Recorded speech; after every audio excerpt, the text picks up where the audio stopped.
ہوئی کہ یا رسول اللہ صلی اللہ تعالیٰ علیہ وسلم ہمیں بتائیے ہمارا رب کہاں ہے، ہمارا اس سے ملنے کو جی چاہتا ہے۔ اللہ کریم نے قرآن مجید نازل کیا، فرمایا وَإِذَا سَأَلَكَ عِبَادِي أَنِّي فَإِنِّي قَرِيبٌ۔ محبوب جب آپ کے پاس آ کر میرے بندے میرے بارے میں پوچھے تو ان سے فرما دیں میں ان کے قریب ہی تو ہوں، وہ جب دعا مانگیں گے میں قبول کروں گا، میں قریب ہوں اپنے بندوں۔ اللہ کی محبت، اللہ سے پیار، اور پھر یہ ذاتیں دو ہیں، محبت ایک ہی ہے۔ اللہ سے بھی محبت کامل کر کے اور اس کے محبوب سے بھی محبت کامل کر کے۔ نبی کریم علیہ السلام کی محبت، اور حضور سید عالم علیہ السلام نے فرمایا اگر تم چاہتے ہو تمہیں ایمان کا ذائقہ نصیب ہو، ایک ایمان ہوتا ہے، ایک ایمان کا ذائقہ ہوتا ہے۔ اس طرح ایک کھانا ہوتا ہے تو ایک ذرا مرضی اور پسند کا اور مزے کا کھانا ہوتا ہے۔ کچھ کھانے پیٹ بھرنے کو ہوتے ہیں اور کچھ کھانے ایسے ہوتے ہیں کہ جب انسان وہ کھانا سامنے آتا ہے تو ایک کی بجائے دو روٹیاں بھی کھا لیتا ہے۔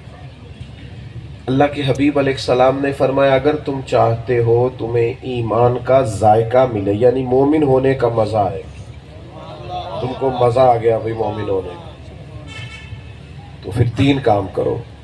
یا رسول اللہ کون کون سے؟ تو حضور فرمانے لگے ایک تو ہر چیز سے بڑھ کر رب رسول سے پیار کرو، سبحان اللہ، اور دوسرا جس سے بھی پیار کرو اللہ کی رضا کے لیے۔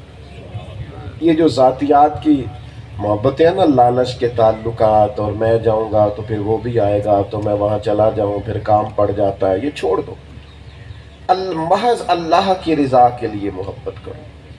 اور تیسرا حضور فرمانے لگے ایمان لانے کے بعد تمہیں کفر کی طرف جانا اتنا ہی ناپسند ہو جتنا آگ میں جانا ناپسند ہوتا ہے، یعنی کبھی کبھی اس پر ناز کرو کہ اللہ نے ہمیں مومن بنایا۔ دیکھو نا، آپ دنیا میں نکل جائیں، آپ دیکھیں گے کہ کئی ملکوں میں ایک بندے کا کاروبار ہے اور پی ایچ ڈی تک اس کی دنیاوی تعلیم ہے، لیکن وہ رات کو جب کھڑا ہوتا ہے تو بت کے سامنے کھڑا ہو جاتا ہے۔